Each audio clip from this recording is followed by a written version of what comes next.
ঝুমঝুম বৃষ্টি দমকা হওয়ার বেগে বড্ড বেসামাল হয়ে পড়তে লাগল। ঠিক যেমন নতুন প্রেমে পড়ার আগে কপত কপতিদের মন বেসামাল হয়ে পড়ে। হৈমি ঝুলছে, ঝুলছে তার আধখোলা শাড়িটাও। চারিদিক থেকে শীতল স্পর্শের ছাপটা এসে ছুঁয়ে দিচ্ছে ওকে। শরীর হিম হয়ে যাওয়া মরা মানুষদের মতো অবস্থা। ঠোরজোড়া ভীষণ রকম কাঁপছে। কাঁপতে কাঁপতে রুদ্রের হাতে মাথা ঠেকালো হৈমি। ঠোঁট নাড়িয়ে ব্যর্থ কণ্ঠে বলল, আমার শাড়ি খুলে যাচ্ছে, আমার খুব শীত লাগছে। আজ আমার জীবন সম্মান দুটোই আপনার হাতে। হৈমির নাস্তানাবুদ কণ্ঠ কর্ণপাত হতেই বিস্মিত চোখে তাকালো রুদ্র। এমন একটি দৃশ্য দেখল যে আকস্মাৎ তার বলিষ্ঠ দেহের সর্বশক্তি নিঃশেষ হয়ে শ্বাস রোধ হয়ে আসলো। নাক দিয়ে বেরুল উত্তপ্ত নিঃশ্বাস, কান দিয়ে নির্গত হলো উষ্ণ হাওয়া। অনুভব করল তার পুরুষালী চিত্ত ক্রমান্বয়ে চঞ্চল হয়ে উঠছে, যে অনুভূতিটা ইতিপূর্বে কখনোই অনুভব করেনি সে। ভুল হয়ে গেল, বিরাট ভুল। যে হাত হৈমির দখলে, সে হাত ওঠানোর চেষ্টা করে অপর হাতে বাড়িয়ে হৈমির হাত ধরে একটানে ছাদের পাশে আনল। অর্ধেক শাড়ির রেলিংয়ের উপরেই রয়ে গেল।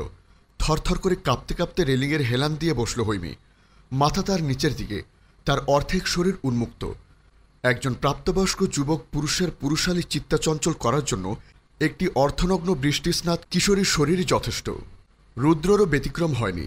হৈমি সূচনার শাড়ি পরেছে, তাই ব্লাউজটাও সূচনার মাপের। ফলশ্রুতিতে হৈমির শরীরে তা বেশ ঢেলাঢালা হয়েছিল। শাড়ির আড়ালে সেটুক বোঝা না গেলেও শাড়িবিহীন স্পষ্ট হয়ে উঠল। ব্লাউজের ফাঁকফোকর দিয়ে বন্ধ বক্ষণীতে দৃষ্টি পড়তেই দম আটকে এলো। হন্তদন্ত করে শাড়ির আঁচল টেনে আনল রুদ্র। চোখ বন্ধ করে এক নিঃশ্বাসে হৈমির উদর থেকে বুক অব্দি পেঁচিয়ে দিয়ে বিড়বিড় করে বকতে বকতে ছাদ থেকে নিচে নেমে এলো। এরপর খুব বেশি সময় অতিবাহিত হল না। ছাতা মাথায় সূচনা এলো ছাদে। ভয় কাতরে কণ্ঠে ছুটে এসে হৈমির কাঁধ স্পর্শ করল, বলল, হৈমি, এই হৈমি, কি হয়েছে তোমার? হৈমি থেকে সাড়া পেল না। মেয়েটা সাড়া দেওয়ার অবস্থাতে নেই। সে শুধু আলগোছে নিজের দেহটা ছেড়ে দিল।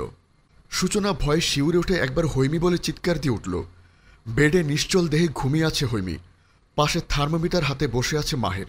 মা হামিদা রুমে ঢুকতেই বিচলিত কণ্ঠে বলল, বাবু জ্বর কত? 104 ডিগ্রি। মুখে আঁচল চেপে কাঁদতে কাঁদতে বেডে এসে বসল হামিদা। হৈমির গালে আলতো ছুঁয়ে বলল, বাবু দেখো তো এটা কিসের দাগ? চিন্তান্বিত হয়ে হৈমি লালচে গালের দিকে তাকিয়ে রইল মাহের। গম্ভীর কণ্ঠে বলল, জ্ঞান ফিরুক, ওর মুখ থেকেই শুনব। এঙ্গেজমেন্টটা পিছিয়ে দে, আমার খুব খটকা লাগছে। এবার আমি চিন্তাভাবনা করতে চাই। ফোঁস করে নিঃশ্বাস ছাড়ল মাহের। বলল, আগেই পিছিয়ে দেওয়া ঠিক হবে না আম্মু। হৈমি সুস্থ হয়ে উঠুক। রুম ছেড়ে বেরিয়ে গেল মাহের। ইতিমধ্যেই সূচনা বহুবার মেসেজ দিয়েছে। প্রতিটা মেসেজেই বুঝিয়ে দিচ্ছে হৈমির জন্য তার উদ্বিগ্নতার মাত্রা। গভীর শ্বাস ফেলল সে। মাহের নিজের রুমে গিয়ে কল করল সূচনা নাম্বারে। সঙ্গে সঙ্গে রিসিভ হলো। ওপাশ থেকে প্রচণ্ড উৎকণ্ঠিত গলার স্বর ভেসে এলো, হৈমি কেমন আছে? ওর জ্বর কমেছে? আন্টিকে খুব টেনশন করছে? আসলে আমি বুঝতে পারিনি ও কখন ছাদে গেল। মাহের বলল, আপনি শান্ত হন সূচনা। মাহেরের শীতল কণ্ঠস্বর শুনতেই চুপ করে গেল সূচনা। শান্ত গলায় বলল, আমি সরি, আমি খুব অন্যায় করেছি। আমি ওর দায়িত্ব সঠিকভাবে পালন করতে পারিনি। আলতো হেসে মাহের বলল, আপনি ভীষণ বোকা সূচনা। এমন বোকামি করবেন না। আপনি কোনো অন্যায় করেননি। আমার বোনটিকে আমি জানি। আই বিলিভ দ্যাট ওর ভুলের শাস্তি ও পেয়েছে।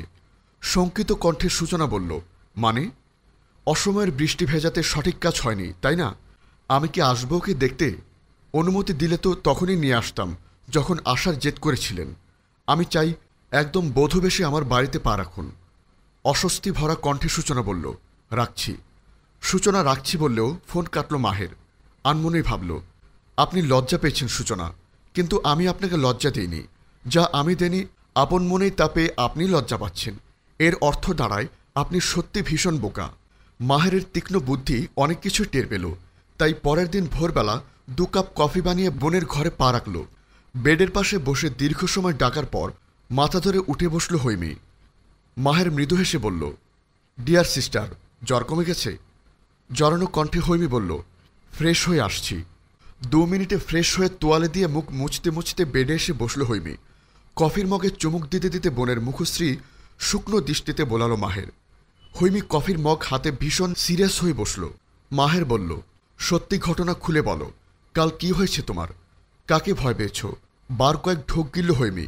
বলল, ভাবি খুব ভালো, ভাবির কোনো দোষ নেই। মাহের বলল, তবে দোষটা কার? হৈমি বলল, কার আবার? ওই যে জঙ্গলের রাজা, গোমরামুখ রোবট মার্কা বেআইটার। ফালতু বকছ, সিরিয়াসভাবে বলো, তোমার গায়ে হাত তুলেছে? হৈমির সবটা খুলে বলল মাহেরকে। সবটা শুনে হৈমির প্রতি স্বাভাবিক রাগ হলেও রুদ্রর প্রতি তীব্র ক্ষোভ সৃষ্টি হলো। কোনো ক্রমে নিজেকে সংযত করে বলল, মুখ খুব বেশি চালাও তুমি হৈমি। সরি। এই সরির কোনো মূল্য আছে? তুমি প্লিজ রাগ করো না। রাগ হচ্ছে। হৈমি ভীত কণ্ঠে বলল, আম্মু এঙ্গেজমেন্ট পেছাতে বলছে কেন? জানি না। তুমি পিছিও না। সূচনা ভাবিকে আমার ভাবি বানাও। বানাবো। রুদ্রর কারণে বিয়েটা ভেঙে দিলে বাকি সবার সাথে আমার কোনো পার্থক্য থাকবে না। ওর বাবা মা ভাই অপরাধের শাস্তি আমি ওকে দেব না। গতকালকের ঘটনা তুমি আম্মুর থেকে চেপে যাবে। যদি জিজ্ঞেস করে কি বলবো? তোমার মতো মেয়েকে সেটা আমার শিখিয়ে দিতে হবে? সেই দিন কি সত্যি আজ এলো? আচ্ছা, আম্মুকে আমি জাস্ট ঘোল খাইয়ে দেব। মাহের কফির মগে শেষ চুমুক দিয়ে গম্ভীর কণ্ঠে বলল, হৈমি, তুমি আমার বোন। চমকে উঠল হৈমি, ভ্রু কুচকে বলল, হ্যাঁ বোনই তো। এমনভাবে বলছো যেন এটা আজ নতুন করে আমাকে জানাচ্ছ। বলেই খিলখিল করে হাসতে লাগলো হৈমি। মাহের মৃদু ধমক দিয়ে বলল, স্টুপিডের মতো হাসবে না। আমার বোন হয়ে তুমি গতকাল যেভাবে অপমানিত হয়েছ ভাবতেই আমার রক্ত ছলকে উঠছে। আমি এর প্রতিশোধ নেব ভাইয়া। কিভাবে নেবে? এখনও পরিকল্পনা করিনি। Shut up. হৈমি আহ্লাদ করে বলল, বকছো কেন? ক্রূর কণ্ঠে মাহের বলল, তোমার প্রতিশোধ মানে তুই স্টুপিডের মতো কাণ্ড। শোনো হৈমি, অন্যায় তুমি করেছ ঠিক, কিন্তু রুদ্র যা করেছে তাকে অপমান বলে, অসভ্যপনাও বলে। এর জবাব ওকে আমি দেব, তোমাকে দিয়ে। পিটপিট করে তাকিয়ে হৈমি বলল, কিভাবে? আমি যা বলবো তাই শুনতে হবে তোমার। মন খারাপ হলো হৈমির। মুখ ভার করে বলল, আমি জানি এখন তুমি চুপ করে থাকতে বলবে, কিন্তু আমি তো চুপ করে থাকতে পারি না। আমার দম বন্ধ লাগে। নীরবতার চেয়ে বড় জবাব যেমন হয় না, তেমনি বড় অপমানও নেই। আমি তোমাকে তোমার স্বভাবের বিরুদ্ধে যেতে বলছি না। আমি তোমাকে বলছি প্রতিশোধ নিতে। তুমি শুধু এক জায়গায় মুখ বন্ধ রেখে প্রতিশোধ নিতে পারো। উৎসুক হয়ে তাকিয়ে হৈমি বলল, তাই? হ্যাঁ, আজকের পর থেকে রুদ্র নামে তুমি কাউকে চেনো না। আমি কি বলছি বুঝতে পেরেছ? মাহেরের চোখে চোখ রেখে মাথা নাড়ল হৈমি। দৃঢ় স্বরে বলল, খুব বুঝেছি। এঙ্গেজমেন্টের 7 দিন পরে বিয়ের আয়োজন করা হলো। শেখ বাড়িতে বহু বছর পর আত্মীয় স্বজন পাড়া প্রতিবেশী সকলের উপস্থিতিতে চমকপ্রদ এক অনুষ্ঠান অনুষ্ঠিত হয়েছে। পুরো বংশের একমাত্র মেয়ের সূচনা, ভীষণ আদরের। মেয়ের বিয়ে উপলক্ষে 1 মাসের জন্য দেশে এসেছেন রিদওয়ান শেখ, চাচাতো ভাই রাফিদের পরিবার, ছোট চাচা রিজওয়ানের পরিবার, সকলেই উপস্থিত এই বিয়েতে। বিয়েটা সুষ্ঠুভাবে সম্পন্ন হল। বিদায়ের পূর্বে নবদম্পতিকে মেয়ের বাড়ির সকল আত্মীয় স্বজনদের সঙ্গে পরিচয় করানো হচ্ছে। এই ফাঁকে বান্ধবীদের নিয়ে বেয়াইদের সঙ্গে ছাদে গেল হৈমি। সকলে মিলে বেশ কিছুক্ষণ ফটোশ্যুট করল। সময়টা সন্ধ্যার আগ মুহূর্ত। ভাই ভাবিকে রেখে ছাদে আসতে ইচ্ছে করছিল না হৈমির। আসতে বাধ্য হল রুদ্রর তীক্ষ্ণ দৃষ্টিজোড়া দেখে। এই দৃষ্টিজোড়া আজ নতুন নয়, পুরনো। ঠিক যেদিন থেকে হৈমি তাকে ইগনোর করেছে সেদিন থেকেই রুদ্রর এমন দৃষ্টির শিকার হচ্ছে। প্রথমে ভরকে গেলেও পরে আড়ালে গিয়ে খুশিতে নাচানাচি করছে।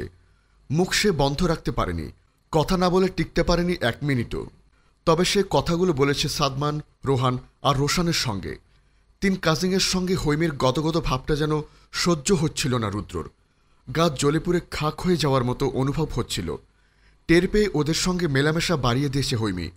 ভাইয়ের উপদেশ সত্যি সত্যি সেদিনের পর থেকে রুদ্রের সঙ্গে কথা তো দূরে থাক, স্বেচ্ছায় সামনেও যায়নি। আশপাশে থাকলেও এড়িয়ে গেছে। কখনো সামনে পড়লে তাকে দেখিয়ে অন্যদের সঙ্গে গল্প জুড়ে দিয়েছে। রাফিদের ছোট ভাই সাদমান, রিজওয়ানের 2 ছেলে সোহান ও রোশানের সঙ্গে হৈমির পরিচয় হয়েছে। সেটা এঙ্গেজমেন্টের দিনই। সাদমান সিনিয়র হলেও সোহান, রোশান হৈমির জুনিয়র। এই জুনিয়র 2 বেয়ার সঙ্গে হৈমির মাখামাখি বাড়াবাড়ি রকমের। সোহান পরে ক্লাস 9-এ, রোশান পরে ক্লাস 6-এ। এদের একজনকে শোবেয়াই, আরেকজনকে রোবেয়াই বলে সম্বোধন করছে হৈমি। হৈমির অহেতুক বকবকে এরা দারুণ আগ্রহী হয়ে শোনে, যা দেখে এদের প্রতি হৈমির টান একটু বেশি। সাদমানের সঙ্গে কম জমে ওঠেনি হৈমির। ফটোশ্যুটের মাঝে হঠাৎ সাদমানের ফোনে রুদ্রর কল এলো। সাদমান কথা শেষ করে রোশানকে নিচে পাঠিয়ে দিল। কিছুক্ষণ পর রোশান জুস খেতে খেতে ছাদে এলো। মাগরিবের আজান দিচ্ছে বলে হৈমি সকলকে বলল, গাইস, এবার আমাদের নিচে যেতে হবে। আর বেয়াইরা বাকি আড্ডা আমাদের বাসায় হবে। রাতে দারুণ কিছু অপেক্ষা করছে তোমাদের জন্য। হৈমির কথা শেষ হতেই প্রচণ্ড তাড়া নিয়ে রোশান বলল, বেয়ান আপু, আমি নিচে যাওয়ার আগে সবাইকে ডান্স করে দেখাতে চাই। হৈমির বান্ধবী নয়ন হো হো করে হেসে উঠল, বলল, তাই নাকি? তো দেখান আপনার ডান্স, বাচ্চা বেয়াই। সকলে হৈ হৈ করে উঠল। রোশানও হেলিয়ে দুলিয়ে ডান্স করতে শুরু করল। হৈমি ভিডিও করার জন্য উদ্যত হলেই হঠাৎ রোশান তার সামনে এসে কোমর দোলাতে লাগলো। হাসতে হাসতে এক একজনের পেটে খিল ধরে যাচ্ছে। সকলের হাসির তালে তালে রোশান লাফাতে শুরু করল।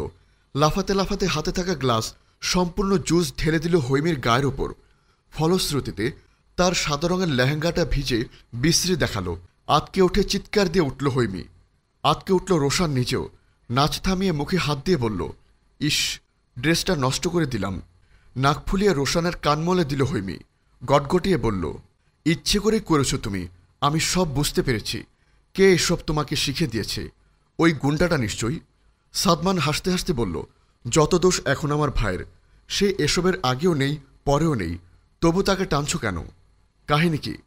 সোহান বলল, রোশান ইচ্ছে করে করলেও মন্দ করেনি। বেয়ানের সঙ্গে একটু আটটু হয়েই থাকে। বেয়াইদের কথা শুনে হৈমিসহ হৈমির বান্ধবীরা মিলে ঝগড়া বাঁধিয়ে দিল। নিচে যাওয়ার আগে নয়ন সাদমানকে শাসিয়ে গেল, এর প্রতিশোধ আমরা নিয়েই ছাড়ব। নিচে যাওয়ার পর হৈমির অবস্থা দেখে সাদমানের মা জেরিন তাকে সূচনার রুমে গিয়ে পোশাক পাল্টে নিতে বলল। নাক ফুলিয়ে হৈমি বলল, আমি আর কোনো ড্রেস আনিনি চাচি। সূচনার কাভার থেকে একটা শাড়ি পরে নাও। আমি শাড়ি পরতে পারি না। আরে, মন খারাপ করছো কেন? তুমি যাও, আমি কাউকে পাঠাচ্ছি। কাউকে না পেলে আমি যাব। হৈমি যখন সূচনার রুমে গেল, আড়াল থেকে রুদ্র বেরিয়ে এলো। রোশান তাকে চোখ টিপে দিতেই রুদ্র বাঁকা হেসে পা বাড়ালো সূচনার রুমের দিকে। হৈমির বান্ধবীদের অনেকেই বেরিয়ে নিজেদের বাড়ি চলে গেল। থেকে গেল নয়নের সঙ্গে গুটি কয়েক বান্ধবী। জেরিন সূচনার এক বান্ধবীকে বলল সূচনার ননদকে শাড়ি পরিয়ে দিতে। সে সূচনার রুমেই আছে। সূচনার বান্ধবী কথা মতো সূচনার রুমের সামনে পর্যন্ত যেতেই হঠাৎ রুদ্র তার সামনে দাঁড়ালো। ভয়ের তো চোখে ঢোক গিল সে। রুদ্র বাঁকা হেসে বলল, মিম, তোমার নাম তাই না? কাপা কাপা কণ্ঠে মিম বলল, জি ভাইয়া। গুড, এখানে এভাবে দাঁড়িয়ে থাকবে যতক্ষণ না আমি বের হব, ঠিক ততক্ষণ, কেমন?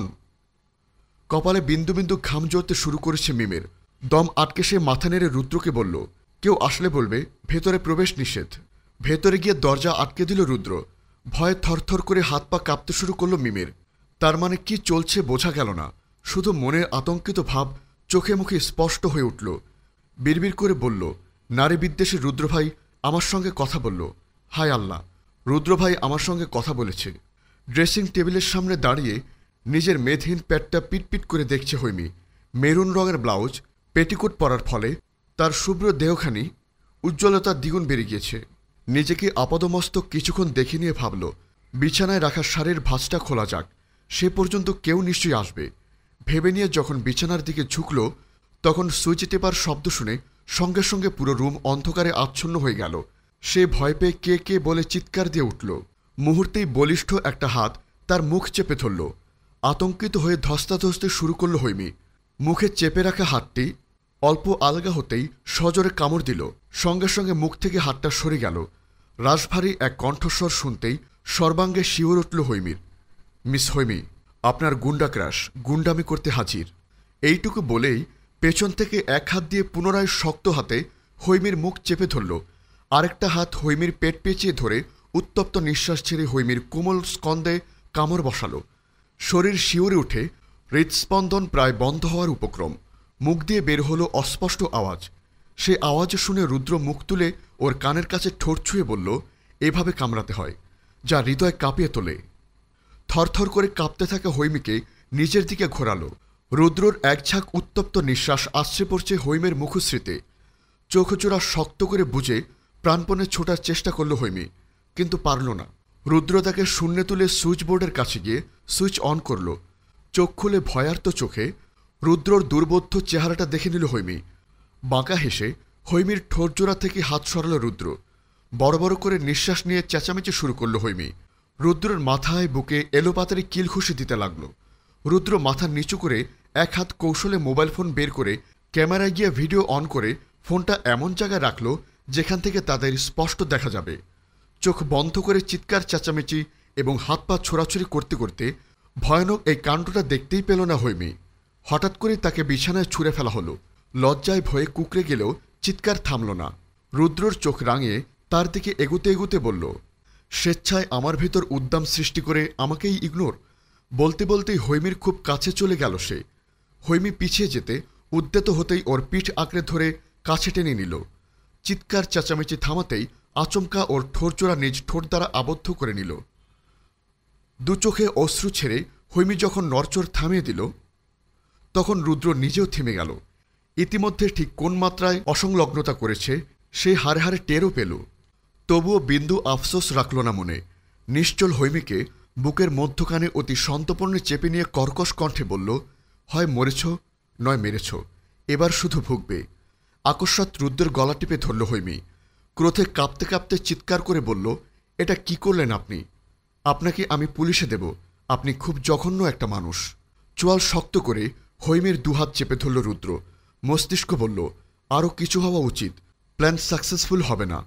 মস্তিষ্কে কথাগুলো চলতেই ঝড়ের গতিতে হৈমিকে বিছানায় ফেলে নিজের অর্ধেক শরীরটা ওর উপর ছেড়ে দিল। দানবের মতো শরীরটা নিজের ক্ষুদ্র শরীরের উপর ঝাঁপিয়ে পড়তেই দম বন্ধ হয়ে এলো। চোখ বড় বড় করে কেঁদে ফেলল হৈমি। রুদ্র বাঁকা হাসল। হৈমির ছটফটে হাত দুটো নিজের শক্ত হাত দ্বারা বেঁধে নিয়ে অত্যন্ত নিবিড়ভাবে কোমল গ্রীবাদেশে ঠোঁটের বিচরণ চালাল। পরাস্ত হৈমি ছটফট করতে করতে চাপা কান্নায় ভেঙে পড়ল। কি হচ্ছে এসব? তাকে এখন কে বাঁচাবে? বারবার আল্লাহর নাম স্মরণ করতে লাগল। মনে পড়ল সমাজে ধর্ষিত হওয়া নারীদের শেষ পরিণতি। তার জন্য কি এমন কিছু অপেক্ষা করছে? দরজার ঠক ঠক শব্দ হতেই রুদ্র থেমে গেল। দরজার বাইরে থেকে নয়ন বলল, হৈমি, মিম আপু তোকে শাড়ি পরাবে বলে দাঁড়িয়ে আছে, তুই দরজা খুলছিস না কেন? হৈমি লাফ দিয়ে ওঠার চেষ্টা করে যেই চিৎকার দেবে অমনি রুদ্র তার মুখ চেপে ধরে শাসিয়ে বলল, শব্দ করবেন না, একদম চুপ। ঢুকরে উঠল হৈমি। রুদ্র দৃঢ় চোখে চেয়ে শান্ত গলায় বলল, আজকের পর সাদমানের সঙ্গে কোনো কথা বলবেন না। সোহান রোশানের সঙ্গেও কম কথা বলবে। ভেবো না এখান থেকে মুক্তি পেলেই তুমি মুক্ত। আমি বড্ড অসংযত, বড্ড বেশি বেসামাল আমি। আমাকে নিয়ন্ত্রণ করার সাধ্য তোমার নেই, কারোরই নেই। মরেছ নিজের দোষে, এটা মাথায় রেখো। রুদ্র উঠে দাঁড়াল। হৈমি জড়সড় হয়ে বসে রইল কিছুক্ষণ। তার চোখ বেয়ে অশ্রু ঝরছে, শরীর কাঁপছে মৃদু মৃদু। বড় বড় করে শ্বাস নিল রুদ্র। ধীর পায়ে হেঁটে গিয়ে মোবাইল নিয়ে এতক্ষণে রেকর্ড হওয়া ভিডিওটা সেভ করল। এরপর আবার চলে এলো হৈমির কাছে। তার পাশে বসে হাত বাড়িয়ে কাছে টেনে নিল। ভারী কণ্ঠে বলল, আমি মানুষটা ভীষণ উদ্যত, কিন্তু কিছুই করার নেই। আমাকে উপেক্ষা করা একদম উচিত হয়নি। এর চেয়ে বেশি উচিত হয়নি আমাকে দেখিয়ে দেখিয়ে ওদের সঙ্গে মেলামেশা করা। এসব আমি একদম পছন্দ করি না। আর হ্যাঁ, এরপর যত মেলামেশা আমার সঙ্গে করবে। 1 মাস সময় দিলাম তোমাকে, নিজেকে প্রস্তুত রেখো। অন্তর্মুখী চরিত্রে রুদ্র নিজের অনুভূতিগুলোকে বুঝতে না পেরে উল্টাপাল্টা আচরণ দেখিয়ে হৈমির মনে তাকে নিয়ে খুবই বীভৎস এক ধারণার জন্ম দিল। অবুঝ হৈমি অন্তর্মুখী রুদ্র সূচনা আর মাহেরের বাসরঘর বান্ধবীদের সহায়তা নিয়ে নিজ হাতে সাজিয়েছে হৈমি। কথা ছিল বরকে বাসর ঘরে ঢুকতে হলে আগে তার সঙ্গে বোঝাপড়া করতে হবে। প্রস্তুত ছিল মাহের, প্রস্তুত ছিল সকলেই। কিন্তু হৈমি বাসর ঘরের ধারের কাছেও এলো না। নয়নকে দিয়ে খবর পাঠালো তার শরীর ভালো নেই, প্রচণ্ড মাথা ব্যথা, তাই স্লিপিং পিল খেয়ে ঘুমিয়ে পড়েছে। সবাই নতুন বউ নিয়ে এত ব্যস্ত ছিল যে হৈমির কাছে কেউ যাওয়ার সুযোগই পেল না। নতুন পরিবেশের সূচনা এসে খুব হাঁসফাঁস লাগছিল। সারাদিনের ধকল শেষে তাকে মাহেরের ঘরে দেওয়া হলো। গোলাপ এবং বেলি ফুলের কড়া ঘ্রাণে মাথা ধরে এলো। বুকের ভেতর এক অদ্ভুত শূন্যতা অনুভব করল। অচেনা বাড়ি, অচেনা ঘর, এই চমকপ্রদ আয়োজনটি নিয়েই একদিন সে স্বপ্ন দেখেছিল। একটি মিষ্টি স্বপ্ন ভেঙে যাওয়ার পর তিতকুটে অনুভূতির স্পর্শ এমন ধারালো হতে পারে জানা ছিল না তার। ধীর পায়ে ড্রেসিং টেবিলের সামনে গিয়ে দাঁড়ালো সূচনা। নিজেকে খুঁটিয়ে খুঁটিয়ে দেখতে আকস্মাক দুহাত মুখ চেপে ঢুকরে উঠল। রুমে ঢুকতেই এই দৃশ্যের মুখোমুখি হলো মাহের। ক্ষণকাল থমকে দাঁড়িয়ে রইল। এরপর মৃদু কেশে নিজের উপস্থিতি বুঝিয়ে দিল। ধাতস্থ হয়ে নিজেকে স্বাভাবিক করে নিল সূচনা। কাঁপা হাতের চুড়ি, কানের দুল খুলে ড্রেসিং টেবিলে রাখল। মাহের আগেই বরের পোশাক ছেড়ে ফ্রেশ হয়ে টি শার্ট সঙ্গে ট্রাউজার পরেছে। আয়নাতে এক নজর দেখে নিল সূচনা। বুক চিরে বেরিয়ে এলো দীর্ঘশ্বাস। কাভার্ডের পাল্লা খুলে লাল এবং বাসন্তী রঙের মিশ্রণে একটি শাড়ি বের করল মাহের। সাধারণত বাঙালিরা গায়ে হলুদে যে শাড়িগুলো পরে ঠিক সে ধরনের শাড়ি। শাড়িটি নিয়ে সূচনার পেছনে গিয়ে দাঁড়ালো সে। সূচনা তখন গলায় পরিহিত সীতাহার খোলার চেষ্টা করছে। মাহের সূক্ষ্ম দৃষ্টিতে তাকিয়ে গভীর মনোযোগ দিয়ে তার চেষ্টাটুকু দেখল। ছোট্ট করে নিঃশ্বাস ছেড়ে হাতের শাড়িটি সূচনার সামনে ধরে বলল, ম্যাডাম, এটা ধরুন, আমি হেল্প করছি। সূচনা বাঁদিকে কিঞ্চিত সরে গেল। আমতা আমতা করে বলল, আমি পারবো, আমি পারবো। মাহের শাড়ি ধরতে ইশারা করল, বলল, আমার কাজিন বড় আপু এটা পরতে বলেছে, আপত্তি না থাকলে এটা পরবেন। চট করে শাড়িটা নিয়ে সূচনা বলল, আচ্ছা পরব। মৃদু হেসে মাহের বলল, এবার ঘুরে দাঁড়ান, আমি হেল্প করছি। তখন সূচনা বলল, লাগবে না। অদ্ভুত করে হাসল মাহের। মাথা চুলকে বলল, ওকে, তাহলে নিজে আরেকটু ট্রাই করুন। গা থেকে সকল জুয়েলারি, শাড়ির পিন খুলতে খুলতে রাত 2টো বাজিয়ে ফেলল সূচনা। এরপর শাড়ি নিয়ে বাথরুমে গিয়ে চেঞ্জ করে বের হলো। মাহের মোবাইল ঘাটাঘাটি করছিল। সূচনা বের হতেই মুচকি হেসে বলল, হলো। কিছুটা লজ্জা পেল সূচনা। ধীর পায়ে এগিয়ে এসে বোকার মতো প্রশ্ন করল, আপনি এখনও জেগে আছেন? আমার ঘুমিয়ে পড়ার অপেক্ষাতে ছিলেন বুঝি? আপনি তো বেশ চালাক, কিন্তু আমি তো আজ ঘুমাবো না। চমকে তাকালো সূচনা। মাহের স্বভাবসুলভ মুচকি হেসে বলল, ভয় নেই, অনুমতি ব্যতীত আপনাকে স্পর্শ করব না। সূচনা মাথা নিচু করে ফেলল। অদ্ভুতভাবেই নিজেকে ভীষণ অপরাধী লাগল তার। মাহের সেদিকে ভ্রুক্ষেপ না করে পকেট থেকে একটি হলুদ গোলাপ বের করে বিছানা রাখল আর বলল, এটা আপনার জন্য। হাত বাড়াল সূচনা, বলল, হাতে দিতে মানা করে নিত, অনুমতিও দেননি। আচ্ছা দিলাম। মাহের ফুলটা সূচনার হাতে দিয়ে বলল, স্বামী হিসেবে নয়, বন্ধু হিসেবে গ্রহণ করুন। মাথা নিচু করে সূচনা বলল, করলাম। পাশে বসতে আপত্তি আছে? না সূচকে দ্রুত মাথা নাড়ল সূচনা। মাহের শান্ত গলায় বলল, তাহলে দাঁড়িয়ে কেন, বসুন। বাধ্য মেয়ের মতো মাহেরের পাশে বসল সে। মাহের তার দিকে ঘুরে বসে জিজ্ঞেস করল, আজ আমাদের জীবনের একটি গুরুত্বপূর্ণ রাত। শুনেছি এই রাতে প্রতিটি স্বামী তার বউকে কিছু চাইতে বলে, আর বউ যা চায় স্বামী তাকে তাই দেয়। আমি আপনার স্বামী, আমারও জিজ্ঞেস করা উচিত, আপনার কি চাই? আপনার ইচ্ছে না হলে জিজ্ঞেস করবেন না। ভীষণ ইচ্ছে, তবে শুধু আজকের জন্য না, সারা জীবনের জন্য। থমথমে কণ্ঠে সূচনা বলল, কি? এমন একটা জিনিস চান যা সারা জীবন দিতে পারবো আপনাকে। মাহেরের থেকে সারা জীবনের জন্য চাওয়ার মতো কিছুই পেল না সূচনা, অথচ কত করে কিছু চাইতে পারত। প্রতিটি মেয়েই হয়তো এ সময় স্বামীর থেকে ভালোবাসা নিতে চায়, কিন্তু সূচনার যে ভালোবাসার প্রতি তিক্ততা রয়েছে, একজনকে ভালোবেসে প্রতারণার শিকার হয়ে আরেকজনের কাছে ভালোবাসা চাওয়াটা ভীষণ কঠিন, যন্ত্রণাদায়ক। মাহের বলল, লম্বা লিস্ট হচ্ছে নাকি? সূচনা বলল, তেমন কিছু খুঁজে পাচ্ছি না। মাহের বলল, ভাবুন ভাবুন, সময় গেলে কিন্তু সাধন হবে না।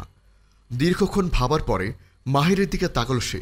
মাহের তার দিকেই উৎসুক নয়নে তাকিয়ে চাপা নিঃশ্বাস ছেড়ে সূচনা বলল, আপনার থেকে একটু ভরসা, একটু বিশ্বাস আর বন্ধুত্ব, এর বেশি কিছু চাওয়ার মতো আর খুঁজে পাচ্ছি না।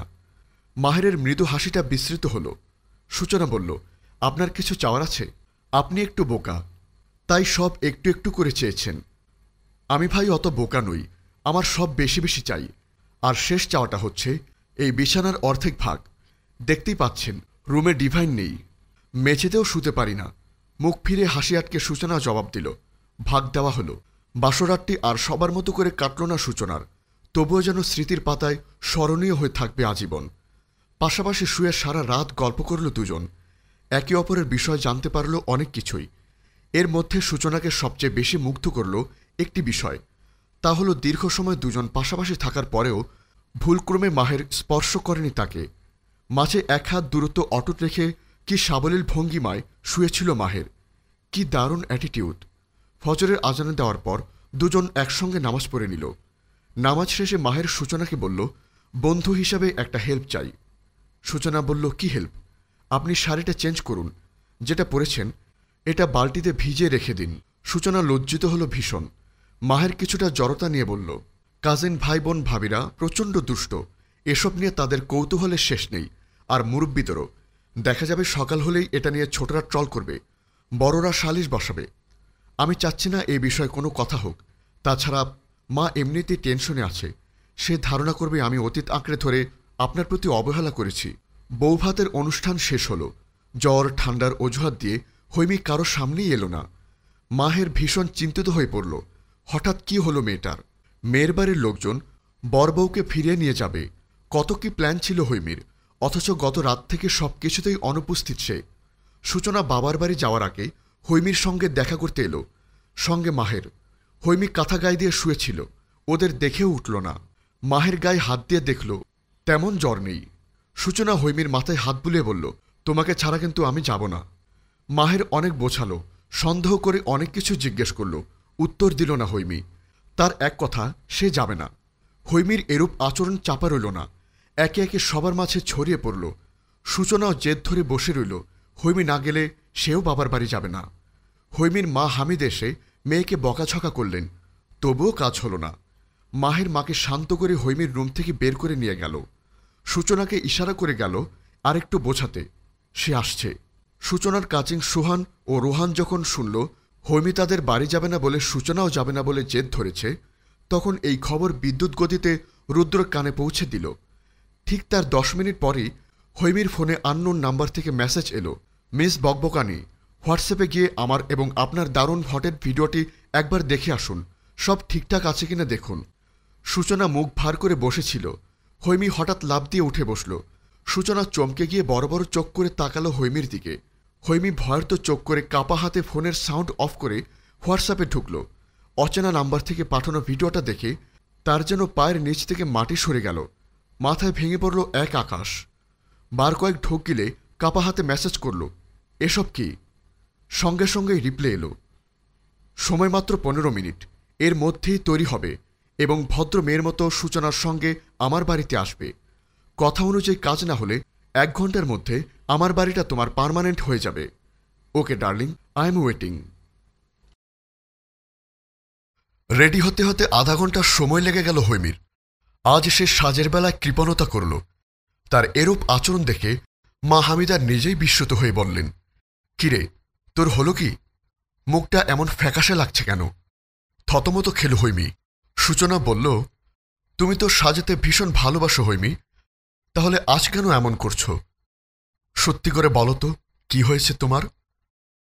বার কয়েক ঢোক গিলে আমতা আমতা করে পুনরায় ড্রেসিং টেবিলের সামনে গেল হৈমি। এতক্ষণে সাজের বেলায় কৃপণতা করলেও মা ভাবির কথায় শুনে ঠোঁটে গাঢ় করে লিপস্টিক লাগাল।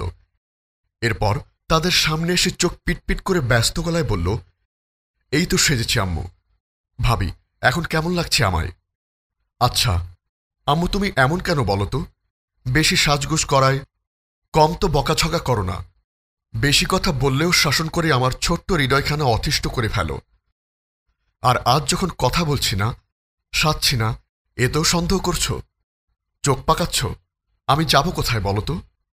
সূচনা তার কাঁধে চেপে ধরে বলল, আমাদের বাড়ি যাবে, চলো। চমকে উঠল হৈমি। নিঃশ্বাসে অস্থিরতা বেড়ে গেল তার। হামিদা মেয়ের মাথায় হাত রেখে বলল, তুই যেমন তেমনই থাক মা, শুধু ও বাড়ি গিয়ে বুঝে শুনে কথা বলিস। সন্ধ্যার আগ মুহূর্তে নবদম্পতি পা রাখল শেখ বাড়িতে। কিছু নিয়মরীতি পালন করে বাড়ির ভেতর প্রবেশ করানো হলো তাদের। ভাই ভাবির সঙ্গে শেখ বাড়ির ড্রয়িং রুমে পা রাখতেই সোফায় মাঝ বরাবর দুর্ধর্ষ বলিষ্ঠ দেহের পুরুষটিকে দেখে আত্মা যেন শুকিয়ে গেল হৈমির। ঘন ঘন ঢোক গেলতে শুরু করল সে। যতটা সম্ভব ভাইয়ের গা ঘেঁষে থাকতে লাগল। পায়ের উপর পা তুলে বেশ আয়েশ করে বসে আছে রুদ্র। তার পাশে গিয়েই বসল মাহের। টুকটাক কথা বলল সে রুদ্রর সঙ্গে। হৈমি তখন ড্রয়িং রুমের এক পাশে দাঁড়ানো। সূচনা রান্নাঘরে গিয়ে দাদি আর চাচির সঙ্গে কথা বলছে। সোহান আর রোশন হৈমিকে দেখে ইশারা করছে তাদের কাছে যাওয়ার জন্য। সে প্রচণ্ড দ্বিধা নিয়ে দাঁড়িয়ে আছে। এরপর এলো সাদমান। সিঁড়ি দিয়ে নামতে নামতে সে বলল, আরে হৈমি যে, তোমাদের ওখানে যাওয়ার পর তো তোমার দেখাই মিলল না। ডেকে নিয়ে গিয়ে কোথায় পালিয়েছিলে? আজ রাতে কিন্তু আর পালানোর সুযোগ নেই। রোশান চিৎকার করে উঠল, ব্রো, আজ কিন্তু আমরা সবাই মিলে লুডু খেলব। সোহান শার্টের কলার উঁচিয়ে বলল, কি আর খেলবি? হেরে যাওয়ার ভয়ে আগেই বিয়ানের গলা শুকিয়ে কাঠ। তীব্র অপমান বোধ করল হৈমি। আঙুল উঠিয়ে বলল, হৈমিকে লুডু খেলায় হারানো এত সোজা নয়। বোনের কথা শুনে আলতো হেসে রুদ্রর সঙ্গে কথায় মনোযোগ দিল মাহের। আকস্মাৎ সব ভয় জড়তা ত্যাগ করে নিজের স্বভাবে চলে গেল হৈমি। ছোটখাটো ঝগড়া লেগে গেল সবার সঙ্গে। মাহেরের জরুরি কল আসায় সে রুদ্রর পাশ থেকে উঠে বাইরে চলে গেল। তর্ক বিতর্কে মশগুল হৈমি টেরই পেল না রুদ্রর কঠোর দৃষ্টি তার পানি স্থির। যখন টের পেল, চুপসে গেল। জড়সড় হয়ে দাঁড়িয়ে পড়ল সে। ঘন ঘন ঢোক গিলে আর চোখে রুদ্রকে দেখতে দেখতে আমতা আমতা করে উত্তর দিল সকলকে। এমন সময় রুদ্রর দাদি কাজের মেয়েকে দিয়ে হালকা নাস্তা পাঠালো সকলের জন্য। সোহান, রোশান, সাদমান তিন ভাই হুমড়ে খেয়ে পড়ল খাবারের দিকে। সূচনা পোশাক পরিবর্তন করার জন্য উপরে চলে গেল। হৈমি তার ভাইয়ের পেছনে যেতে পা বাড়াতেই তাকে উদ্দেশ্য করে দাদি বলল, ও মেয়ে, তুমি অমন চুপচাপ কেন গো? এমনিতে তো মুখে খই ফোটে না, নাকি আত্মীয় করানোর জন্য ওটা নাটক ছিল? দু চোখ বড় বড় করে স্থির হয়ে দাঁড়িয়ে গেল হৈমি।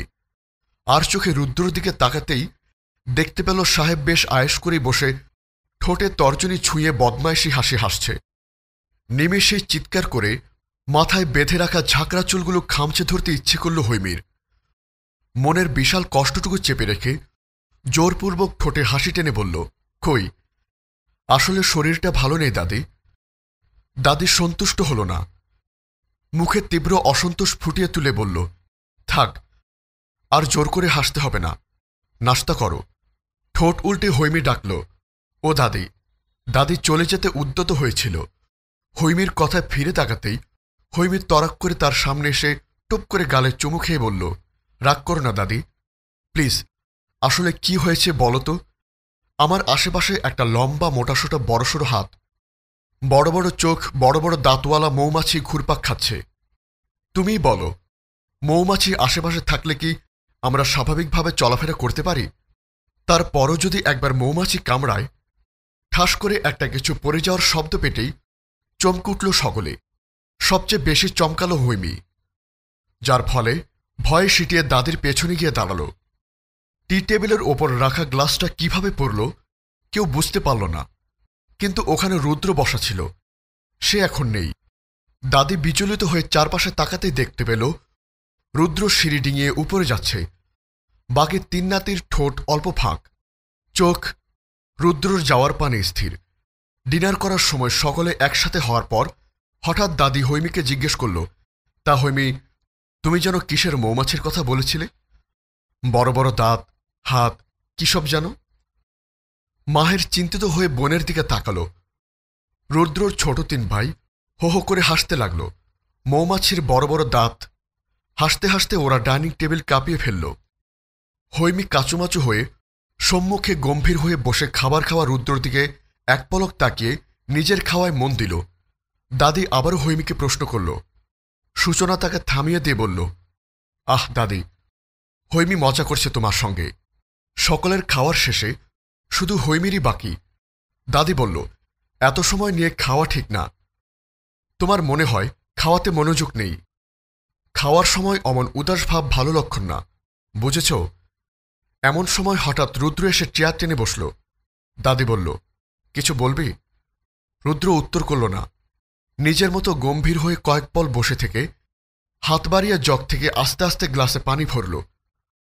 ভাবটা এমন যে সে পানি পান করতে এসেছে, অথচ হৈমি বুঝল তার উদ্দেশ্যে অন্য কিছু। হলো তাই। গ্লাসে পানি ঢালতে ঢালতে সে হৈমিকে উদ্দেশ্য করে দাদিকে বলল, দাদি, সুরা মাস চলছে। এ মাসে বড় বড় হাত, বড় বড় দাঁতওয়ালা মৌমাছিরা সুরাপানের জন্য ভৌ ভৌ করে। উপরওয়ালার দান করা মধুচক্র শুধু অমন মৌমাছির জন্যই বরাদ্দ। দুর্বোধ্য কথাগুলো শেষ করে ঠক ঠক করে পানি পান করল রুদ্র। অর্ধেক তির্যক হাসি ফুটিয়ে প্রগাঢ় দৃষ্টিতে কয়েক পাল তাকিয়ে রইল হৈমির দিকে। ওই দৃষ্টির গভীরতা একদম বুকে গিয়ে লাগল হৈমির। অদ্ভুত এক যন্ত্রণাময় অনুভূতি হল তার। থতমত খেয়ে উঠে দাঁড়াল সে। উঠে দাঁড়াল রুদ্র নিজেও। রাশভারী কণ্ঠে উচ্চারণ করল, সো হটেস্ট হানিকম্ব। ধীর পায়ে চলে গেল রুদ্র। হৈমি স্থির দৃষ্টিতে তাকিয়ে বুকের ভেতর ধকধক অনুভূতি নিয়ে দাঁড়িয়ে রইল। দাদি ডাকল, ও মেয়ে, খাওয়া শেষ করো।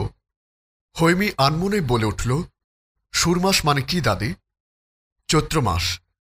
কিন্তু এখন তো শ্রাবণ মাস চলছে। ঠোঁট টিপে হেসে দাদি বলল, এই চৈত্র মাস সেই চৈত্র মাস না রে। এ চৈত্র মাস মানে মধু মাস, যেমন তোর ভাই আর ভাবির মধুমাস চলছে। শেষ পর্যন্ত হৈমি যখন রুদ্রর বলা সুরমাসের অর্থ বুঝল, গাল দুটো লাল হয়ে কান দুটো গরম হয়ে উঠল তার। বিড়বিড় করে আওড়ালো, পুরো নষ্ট মাইন্ডের লোক, আল্লাহ কি বাসটাই খেলাম। এই বাস কবে দূর হবে, কবে? উফ। লুডু খেলার জন্য তোড়জোড় শুরু হলো। সূচনার ভীষণ মাথা ব্যথা করছিল বলে সে রুমে এসে শুয়ে পড়েছে। মাহের, হৈমি, সাদমান আর সোহান একদান খেলল। এরপর মাহের উঠে গেল। শুরু হলো সাদমান, হৈমি, সোহান আর রোশানের খেলা। মাহের সূচনা রুমে গিয়ে দেখতে পেল সূচনা শুয়ে আছে, চোখ দুটো বন্ধ। কেন জানি মনে হলো সে ঘুমায়নি। তাই বলল, মাথা ব্যথা কমেছে? সঙ্গে সঙ্গে চোখ খুলল সূচনা। জিজ্ঞেস করল, কে জিতল? হৈমি। আমার প্রশ্নের উত্তরটা? মেডিসিন নিয়েছি, কমে যাবে। মাহের কিছুক্ষণ নিশ্চুপ বসে রইল। সূচনা তার দিকে তাকিয়ে তার চাহনি দেখে বলল, কিছু বলতে চান? সূচনা বলে উঠল, গলার ওড়নাটা আরো শক্ত মতন জড়িয়ে ঠিকঠাক হয়ে বসে প্রশ্ন করল, আমার প্রতি আপনার কোনো ক্ষোভ রয়েছে? আশ্চর্য হয়ে মাহের বলল, ক্ষোভ? তাও আপনার ওপর? ইম্পসিবল। এমন মিষ্টি একটা মেয়ে, বন্ধু, বউয়ের ওপর ক্ষোভ রাখা ইম্পসিবল। মাহেরের মুখ পানে মুগ্ধ দৃষ্টিতে তাকিয়ে রইল সূচনা। আনমনেই ভাবল, আমি কি সত্যিই আপনার মতো মানুষকে ডিজার্ভ করি? আপনি যে অনন্য আর আমি অতি নগণ্য। মুখে বলল, আমি আপনাকে বঞ্চিত করছি, এ নিয়ে কোনো অভিযোগ নেই? ভ্রু বাঁকিয়ে মাহের প্রশ্ন করল, ক্লিয়ার করে বলুন। আসলে দাদি আমার আর আপনার ব্যাপারে জিজ্ঞেস করায় সত্যি বলে দিয়েছি। বিয়ের পর এসব নিয়ে দাদিরা কথা তুলবেই। দাদিকে আমি মিথ্যা বলতে পারি না, তাই সত্যি বলেছি। সব শুনে সে ভীষণ বকেছে আমায়, বলেছে আমি পাপ করেছি। ভীষণ রকম সিরিয়াস মুখভঙ্গি নিয়ে সূচনার সামনে বসল মাহের। বলল, তাই বুঝি? তো কি কি বলেছে দাদি? বাসরাতের স্বামীকে তো অধিকার থেকে বঞ্চিত করলে পাপ হয়। শুধু বাসরাতে নয়, বিয়ের পর থেকে প্রতিটা রাতেই। মুখ ছোট করে তাকিয়ে রইল সূচনা। ঠোঁট টিপে হাসি আটকে বিছানা থেকে নামতে নামতে মাহের বলল, ম্যাডামের মাথা ব্যথার কারণ তাহলে এটা? ধীর গতিতে সূচনাও নেমে দাঁড়াল। ট্রাউজারের পকেট থেকে দুহাত গুজে বুকে টান টান করে দাঁড়িয়ে এক পা দুপা করে হাঁটতে লাগল মাহের। ঠোঁটে তার জগতের হাসি লেপ্টে আছে। হাঁটতে হাঁটতে ব্যালকনিতে চলে গেল সে। ইশারায় সূচনাকেও যেতে বলল। বড়সড় ব্যালকনিতে বিভিন্ন রঙের ফুল গাছ দেখতে পেল মাহের। বলল, ফুল ভালোবাসেন? সূচনা মাথা নাড়ল। সে মুচকি হেসে বলল, ফুল ভালোবাসা মেয়েদের মন ফুলের মতোই সুন্দর হয়। এমন একটা ফুলকে দুঃখ দেওয়ার দুঃসাহস কোন পাষাণের হলো কে জানে। যাকে জন্মদাত্রী দুঃখ দিতে পারে তাকে পুরো দুনিয়ার মানুষ দুঃখ দেওয়াও অস্বাভাবিক কিছু না। কিঞ্চিৎ দমে গেল মাহের। বড় করে নিঃশ্বাস ছেড়ে বলল, পাশে এসে দাঁড়ান। সূচনা পাশে গিয়ে দাঁড়াল। পাশ থেকে মাহেরের শেপ করা চোয়ালের দৃষ্টি দেখে জিজ্ঞেস করল, আপনি চাইলে আপনার অধিকারটুকু ব্যবহার করতে পারেন। স্পষ্ট বক্তায় মাহের, আমি বাজার থেকে কোনো পণ্য কিনে আনিনি যে ব্যবহার করব। আর আপনি আমার পরিহিত টি শার্টও নন। সূচনা মাথা নত করে ফেলল। কয়েক পাল সময় নিয়ে মাহের বলল, যখন কোনো পুরুষ পারস্পরিক মিলনের উদ্দেশ্যে তার স্ত্রীকে শয্যায় ডাকে, এরপর স্ত্রী যদি স্বামীর আহ্বানে সাড়া না দেয় আর স্বামী যদি তার এ আচরণে কষ্ট পেয়ে থাকে আর এ অবস্থায় রাত অতিবাহিত করে, এমতো অবস্থায় জান্নাতের বাসিন্দারা তাকে সকাল হওয়া পর্যন্ত লানত দিতে থাকে। বুখারী। আমি আপনাকে শয্যায় ডাকিনি, আপনার সঙ্গে ইন্টিমেট হতে চাইনি। সো পাপ পুণ্যের কথা এখানে আসা বেমানান। সূচনার হৃদস্পন্দন চঞ্চল হয়ে উঠল। চোখের পলক ঘন ঘন ফেলতে শুরু করল সে। মাহের ছোট্ট করে নিঃশ্বাস ফেলল। শীতল কণ্ঠে বলল, আমি ভেতরে বাইরে এক মানুষ সূচনা। একজন পুরুষ তার দৈহিক তাড়নার জন্য ভেতরে যদি একটা নারীর শরীরকে চায় আর তার পাশে তার জন্য আপনার মতো একজন বৈধ নারী থাকে, তাহলে কিন্তু সে চুপচাপ হাত গুটিয়ে বসে থাকবে না। ইভেন আমি নিজেও চুপচাপ থাকতে পারতাম না যদি আপনাকে চাইতাম। অকপটে প্রশ্ন সূচনার, তার মানে আপনি আমাকে চাইছেন না? চাইছি, তবে সেটা দৈহিক প্রয়োজন মেটাতে নয়। আপনি অতটা ইম্মেচিওর নন। একজন পুরুষের চোখের ভাষা বোঝার মতো ক্ষমতা অবশ্যই আপনার আছে। বিয়ের পর নারী পুরুষকে শুধু শারীরিক সম্পর্ক করেই কেন স্বামী স্ত্রীর সম্পর্কে সূচনা করতে হবে? চেনা নেই, জানা নেই, টুকটাক পরিচয় নরনারীর এই রূপ সম্পর্কে অন্তত আমার কাছে অস্বাভাবিক মনে হয় না। সম্পর্কের শুরুতে আমি আপনার কাছে বন্ধুত্ব চেয়েছি, হয়তো দুপক্ষের সম্মতিতে, মানসিকভাবে একটি সুন্দর অনুভূতি নিয়ে একদিন আমরা স্বামী স্ত্রী হয়ে উঠব। ওই অনুভূতি যতদিন না হচ্ছে ততদিন আমার তরফ থেকে কোনো অভিযোগ নেই। Hope you understand clearly. অদৃশ্য মোহে পড়ে মাথা নাড়ল সূচনা। মৃদু হেসে মাহের বলল, আপনি প্লিজ ভুল বুঝে টেনশন করবেন না। আর হ্যাঁ, আপনি যেভাবে স্যাটিসফাই থাকবেন আমাকে বলবেন। যদি আপনার মনে হয় আমাদের মাঝে গভীরতা আসা উচিত, দ্বিধাহীন বলবেন। না বললেও আমি বুঝব। আপনার চোখের ভাষা কেন জানি বুঝতে সক্ষম হই আমি।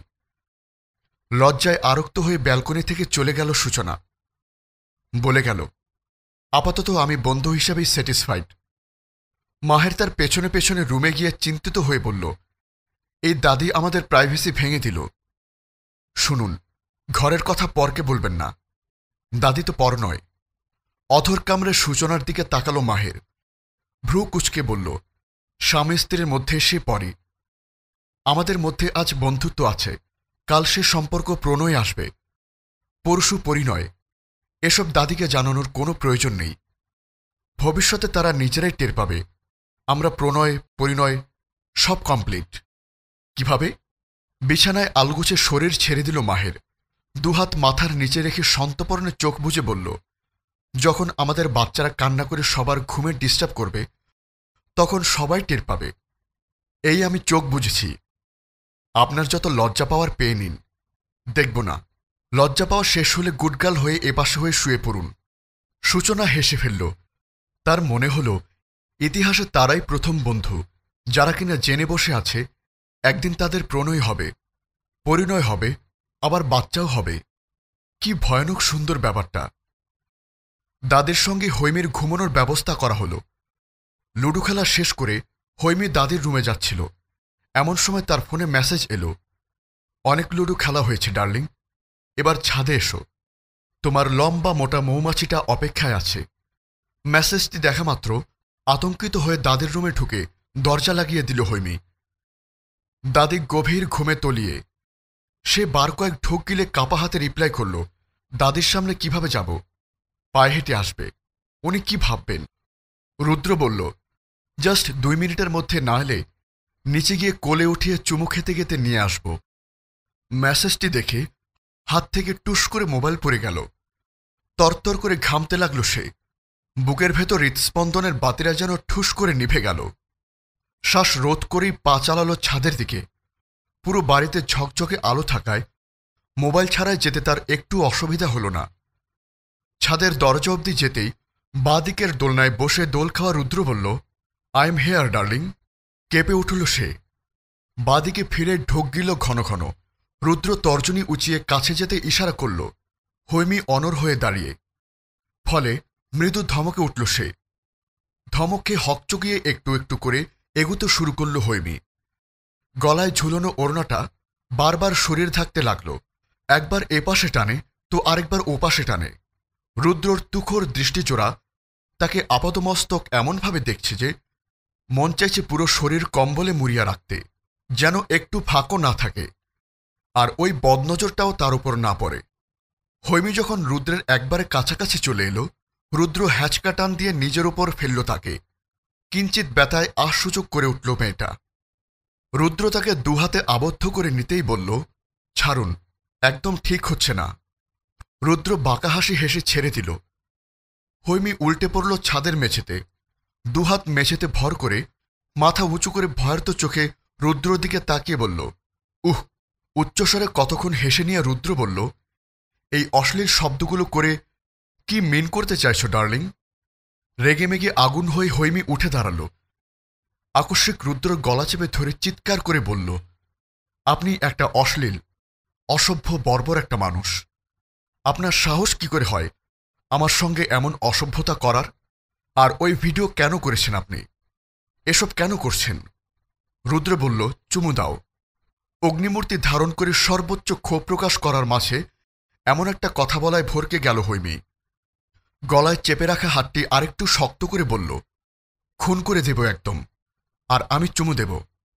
ঘাড় বাঁকিয়ে হৈমির ঠোঁটে আলতো করে চুমু দিল রুদ্র। সঙ্গে সঙ্গে ছিটকে সরে গেল হৈমি। ঠোঁটে হাত ঘষতে ঘষতে থুতু ফেলল। চট করে উঠে দাঁড়াল রুদ্র। এক এক করে পা ফেলে হৈমির দিকে এগিয়ে বলল, আমি বলেছিলাম সাদমান থেকে দূরে থাকতে, রাইট? থাকুনি। এত বড় ভুলের শাস্তি না দিয়ে চুমু দিয়েছি, খুশি হওয়ার কথা, রাইট? তা না করে তিরিং বিরিং করে লাফাচ্ছ। Dam hot. বলিষ্ঠ হাতটি বাড়িয়ে হৈমির একটি হাত শক্ত করে চেপে ধরল। উচ্চতায় হৈমি তার গলার সামনে, তাই তার দিকে সম্পূর্ণ ঝুঁকে গিয়ে বলল, চুমু দাও, যেমনটা দাদিকে দিয়েছিল তখন। দাদিকে চুমু দিয়েছি বলে এখন তাকেও চুমু দিতে হবে। আর সে আর দাদি কি এক হল? তাছাড়া দাদিকে সে গালে চুমু খেয়েছে। এই অসভ্য লোকটা ঠোঁট আগাচ্ছে কেন? অস্থির হয়ে সহসা কেঁদে ফেলল হৈমি। বলল, আপনি খুব খারাপ। আমি ভাইয়াকে সবটা বলে দেব। আপনি যতই ভয়ানক হন না কেন, আমার ভাইয়া আপনাকে ভয় পায় না। এই মেয়ে, চুমু দাও। হৈমিকে সম্পূর্ণ অগ্রাহ্য করে ধমক দিল রুদ্র। কাঁপতে কাঁপতে মুখ বাড়াল হৈমি। রুদ্র ঠোঁটজোড়া এগিয়ে দিতেই হৈমি চট করে তার গালে সজোরে একটা কামড় বসাল। এমনভাবে দাঁত বসাল যে দাড়ি ভরা গাল বেয়েও বিন্দু বিন্দু রক্ত বেরিয়ে এলো। রুদ্র চোখ মুখ কুঁচকে ব্যথায় কাতরে উঠল। তার হাত আলগা হয়ে এলে হৈমি ছুটে পালাল ছাদ থেকে। ছুটে চলে যাওয়ার সময় অবশ্য একটা কথা বলে গেল, কিরে লুচ্চা, এখন তুই অশ্লীল শব্দ করিস কেন? হৈমির চুমু খাবি, তাই না? হৈমির কামড় খেলি তো, দেখ কেমন লাগে। শালা বদমাইশ, ইতর লোক।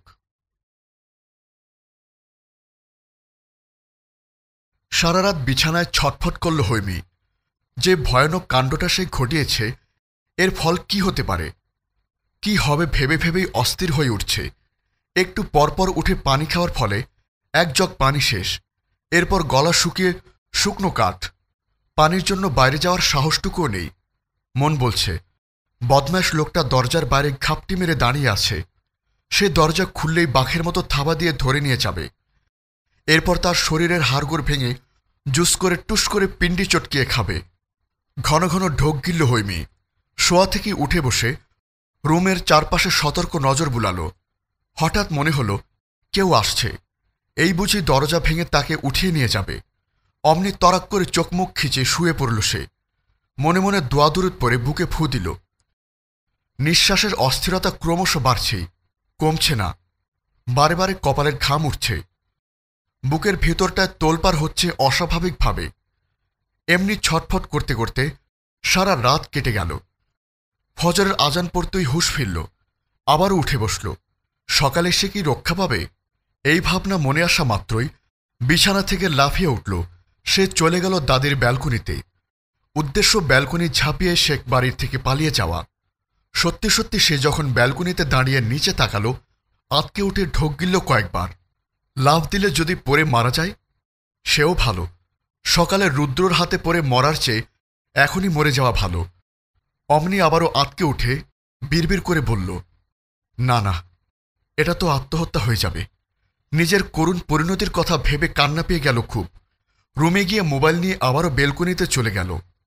ভাবল নয়নকে ফোন করে সব ঘটনা খুলে বলে একটা উপায় ধার নেব। অনেক ভাবাভাবে শেষ করে শেষ পর্যন্ত ফোন করল টিশাকে।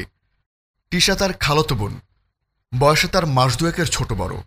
তাদের দুজনের স্বভাব এতটা মিলে যায় যে অনেক ধারণা করে তারা আপন বোনে। কাজিন মহলে তাদের দুজনকে নিয়ে একটি কথা প্রচলিত আছে, শয়তানের যেমন খালাতো ভাই থাকে, তেমনি হৈমিরও খালাতো বোন আছে। সে হচ্ছে টিশা রানী, যার নিকনেম মেসেঞ্জার গ্রুপে বাচাল কন্যা এক দেওয়া আছে। বাচাল কন্যা দুই হৈমি নিজে। সেই টিশাকে ফোন করল হৈমি। টিশা তখন স্বামীর আদরে বুকে বেঘোর ঘুমাচ্ছে, তাই কল রিসিভ করল তার স্বামী রৌফ। ওপাশে টিশা ভেবেই হৈমি হড়বড় করে বলতে লাগল, বোন, তুই কি ঘুমাচ্ছিস? প্লিজ আমাকে বাঁচা, আমি ঘোর বিপদে আছি।